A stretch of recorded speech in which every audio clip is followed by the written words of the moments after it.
Кім звондаған? Бір қыз ғой. Әдемі ма? Дерзкий. Маған симпатичныйсың дейді. Ой, болды. Құлақтан ұры салады екен. Ол кім? Құлақтан ұрып атқан, а?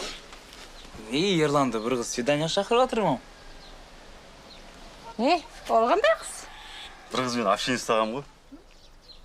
Болды. Тойды үйде жасаймыз. Ой, мама, қайдағы той? Я ее только сам один раз видел.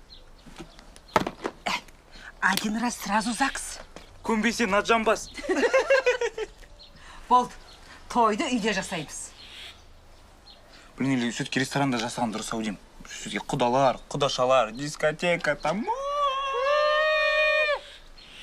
Ақшаны қайдан аласың? Мен сатасың ба? Сат мені. Ұрлап қаш. Қалың малын төлемейсің. Мама, для вас урлау это ответ на все вопросы? Иә? Ой, көрем сен. Мам, кішкене ақша берші. Хотя бы прическамды өзгертейінші. 25